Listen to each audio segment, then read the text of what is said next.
Hello everyone and welcome back to Let's Play Pokémon FireRed. Yo, champ in the making. Even I don't know the Viridian leader's identity. But one thing's certain, this will be the toughest of all the gym leaders. Also, heard that the trainers here like ground-type Pokemon. Sort of. There are quite a couple of ground types, the Rhyhorn line, the Marowak line, and the Sandshrew line. But there's also quite a few other types, especially a lot of fighting types, and especially normal types like Tauros here. Pure normal type, so it's weak exclusively to fighting. Has a pretty high attack stat, and I think its speed is its specialty. Otherwise, I think it's mostly just a physical Pokemon there for physical moves.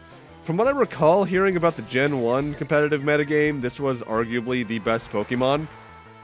Or at least one that you saw relatively commonly. I have no experience in it myself, so I wouldn't know. I guess I could see why, given that the special stat used to be one stat back then, so that would have been higher too, so... yeah, it was probably pretty good. But yeah, also I'm skipping this fight despite it looking required because the entire left side of this place isn't required. You only need to head north and face that cool trainer on the top right of the screen right now, and a black belt just further to the north than that. You're going to be fighting a lot of ground types here. The Rhyhorn line and Sand Slashes, I believe, are the most common. But you're also going to be fighting a lot of poison types and fighting types in particular. And honestly, first off, I don't blame them for not having that many Pokemon more Pokemon variation than they could have. Because there were just not too many ground types here in the original Gen 1, so what are you going to do? But also, I just prefer this because it makes it feel more like the end of a journey kind of gym, where people have all brought their teams from their start of their journeys.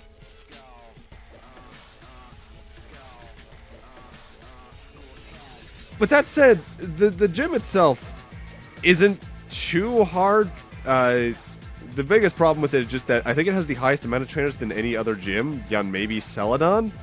And due to that, you might be leaving once or twice just to use a Pokemon Center, unless you're the type that just stocks up on potions and goes from there. Because this is a long gym with an oddly familiar gimmick. I feel like we've seen this somewhere before.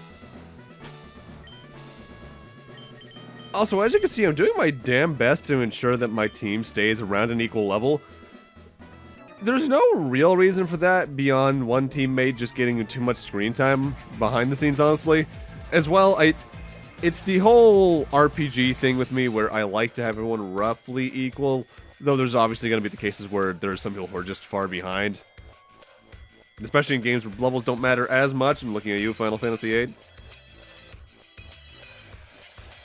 Now that said, this gym, if you've gotten this far, despite being the final gym, you're going to have a lot of move variation at this point, a lot of Pokemon variation on your team, more than likely. Unless you're doing like a Nuzlocke or a or a mono-type team challenge run. It's not going to be too bad. With that said, let's go take a look who the gym leader is. You're kidding me. What in the absolute hell are you doing here? Welcome to my hideout. It shall be so until I restore Team Rocket to its former glory. But you have found me again. So be it. This time I'm not holding back. Once more you shall face Giovanni, the greatest trainer. Plot twist! Turns out, the entire reason Viridian Gym was closed at the start of the game, Giovanni is the gym leader. Starting off, he's going to throw out his first Rhyhorn. Lightning Rod has its ability, so you can't use lightning attacks on it anyway, but in case this was a double battle, it would absorb it. Takedown, Rock Blast, Scary Face, and Earthquake. Earthquake in particular is a very dangerous move, because I think every single one of his Pokemon have it. It's like over 100 power, I think, with 100 accuracy. It's ridiculous. Second Pokemon is Dugtrio. Sandveil for its ability, Slash, Sand Tube, Mud Slap, and Earthquake. Don't throw out an electric type in this gym. Just don't. Sandveil, by the way, doesn't matter much for here because it's a weather-based ability where I think the accuracy is increased if there's a sandstorm being kicked up. Next up is his Nidoqueen. Poison Grounds, as usual, poison point, so don't use physical moves on it unless you want to get poisoned, or at least have a chance of it. Double Kick, Earthquake, Poison Sting, and Body Slam. This and his next Pokemon are arguably his most challenging just due to their defenses being higher. As well, they're just generally higher level. Doesn't help that his final Pokemon is easily the highest level we've seen thus far and will until a couple parts from now, really. That's kind of how level progression works. Just due to the use of Earthquake with more or less every single one of his Pokemon, throwing out a flying type of any kind in this fight is generally a good idea. In fact, I think in the original Gen 1 is even better because not every single one of his Pokemon had a ground type move back then. And I think with the Pokemon that had them, I think those were the most damaging moves he had. So not much to fear on that front. Yeah, look at that. Super effective, still only did like a third of my health. This is why I love the Rhydon line. Yeah, they got a lot of weaknesses, but their defenses make up for it. Alright, moving on. His next Pokemon is probably, arguably, his most dangerous.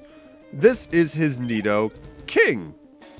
Still has Poison Point for the ability, Double Kick, Earthquake, Poison Sting, and Thrash. The big difference between these two Pokemon beyond leveling, obviously, and potential stats. The Nidoqueen had Body Slam, which is a normal type move that just does damage and I think has a chance to paralyze Pokemon. Whereas Thrash here inflicts damage for 2 to 3 turns, and I don't think it increases at all. It's just, it just goes on for a couple turns. And moving on, his final Pokemon is another Rhyhorn. Still has Lightning Rod for the ability, Takedown, Rock Blast, Scary Face, and Earthquake. It's essentially if the same one came back at a higher level. The first thing I can think about when it comes to that is, for some reason, the slimes from Final Fantasy III come to mind. The ones where you kill them and they split immediately, so you need to petrify them or do something along those lines, or use Dark Swords. That did not do much damage because normal type moves are physical in this generation. You know, if I was playing Gen 4, you would be down, probably.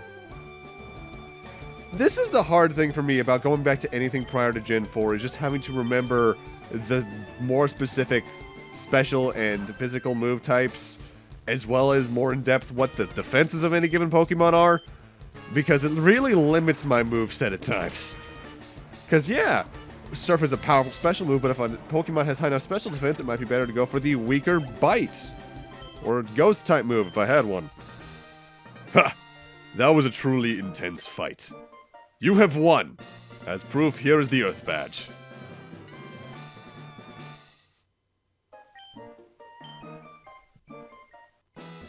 The Earth Badge makes Pokemon of any level obey without question. It is evidence of your mastery as a Pokemon trainer. With it, you can challenge the Pokémon League. Also, take this TM. Consider it a gift for your Pokémon League challenge. And we get TM26. TM26 contains Earthquake. It is a powerful attack that causes a massive tremor. I made it when I ran the gym here far too long ago. Earthquake is absurdly powerful, but I'm still considering whether or not it's worth it to put it on a Pokemon, particularly Scott. Because Scott already has Dig at this point, and while Dig is weaker, I think it has more PP, and the turn where I can just dodge an attack for free just due to Dig's effects of putting me underground for a turn is really worth it for me, in my eyes. With that said, there is a caveat with Earthquake. As I believe I mentioned earlier on, if a Pokemon's using Dig and Earthquake is used, it does more damage. Oh, you're still here? What? Kyle! What a surprise to see you here. So you're going to the Pokemon League? You collected all the badges too? That's cool! Then I'll whip you, Kyle, as a warm-up for the Pokemon League. Come on! In the same place we fought him back in Part 2, I believe, Blue is back with a full team. Starting off, he's going to throw out his Pidgeot. Key Knife for the ability, so you can't lower its accuracy. Wing Attack, Feather Dance, Quick Attack, and Gust. It's more or less, I think, the exact same it was back when we last saw him at Silph Co, just higher leveled.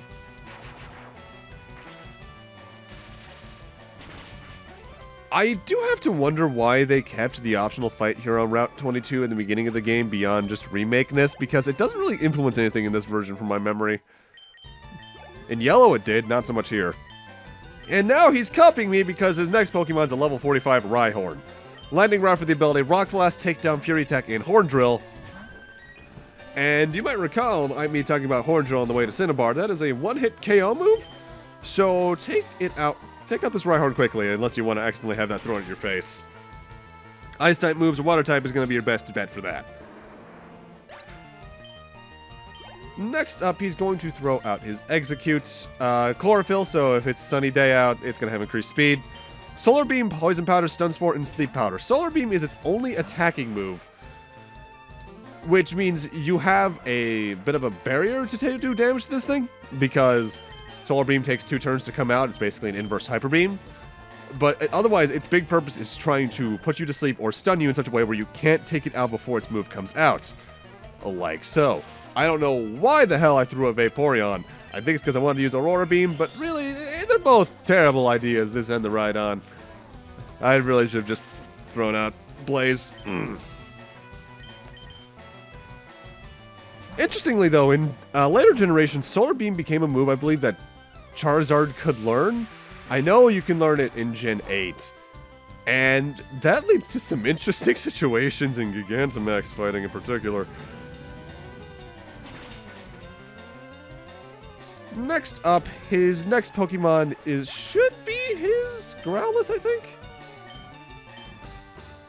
No, his Blastoise, really. Level 53, easily the highest level Pokemon we've seen thus far. Rain Dance, Water Gun, Rapid Spin, and Bite.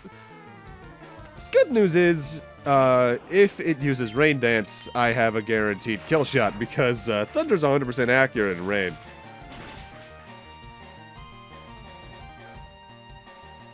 Oh, thank you. Just what I needed. Thank you for making yourself easier for me to beat.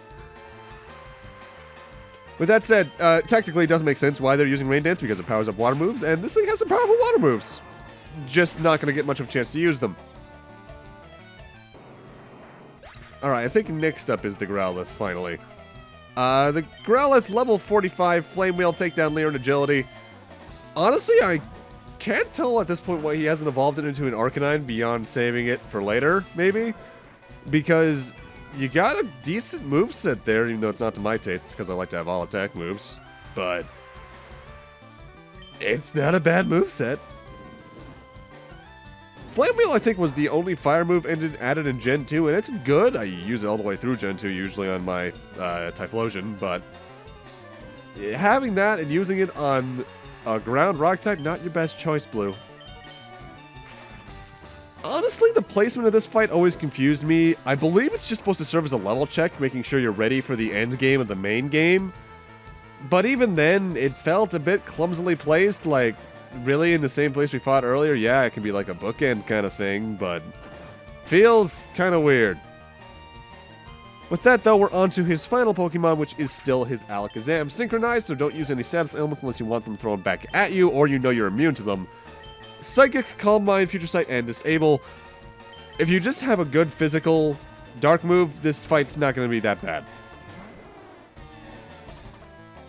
The Psychic there is the most dangerous thing, especially if they use Calm Mind first. Disable can be surprisingly annoying, though. Which is the reason I still have it, in case there's a move that I just really don't want to see again. Legitimately, the only reason I still have Disable on my Anthem is towards endgame, there's a certain move that one of the final bosses can use that I don't want them using over and over and over again. Although, there is a caveat to that I could benefit from now that I think about it. Oh, well, we'll see when we get there. Goddamn, though. I feel bad for Andrew at this point because, yeah, it's up to level and it can do some damage. The defenses on it aren't the best from my memory. Once it evolves again. And that's Blue fight number 7. What? I was just careless, you. Now listen me up. I'm ready for the Pokémon League. Kyle, you need more practice. But hey, you know that. I'm out of here. Smell ya. I need more practice. I just beat you. I have won against you every time. I'm not even driven to beat you because of that. I just think you're being an idiot. Alright, with that, now we're on into the Indigo Plateau route. Oh, that's the Boulder Badge. Go right ahead. This next route is Route 23, and you can technically access this place as soon as you beat Brock. But these police officers will only let you pass with each respective badge. There are 8 of them throughout this route, and only after, I think it's the 3rd one, are you able to fight some Pokemon here on this route. Or is it past the 4th one? Either way.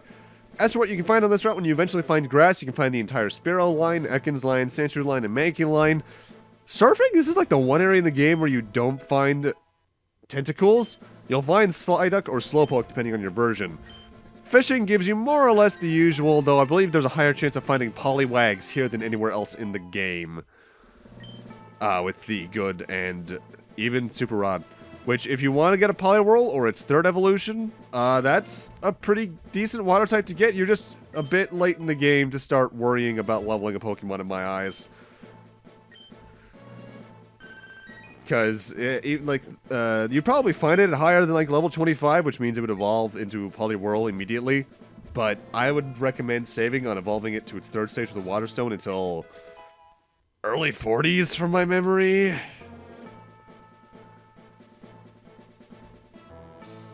With that said, there's a lot of hidden items in this route, namely a lot of berries on the little hidden patches of the grass. And at the end of this route lies our sort of final challenge as a Pokemon trainer, more so as an adventurer, I guess. Because it's tradition since Gen 1 of Pokemon, straight ahead of here after we got past the Earth Patch Guard, is Victory Road. One gigantic cave system for us to get through before we get to the Indigo Plateau, the Pokémon League we've been fighting for this entire time. But with that, I'm going to need to end this off here. Thank you guys for watching, and in part 20, we're heading through Victory Road. See you guys then.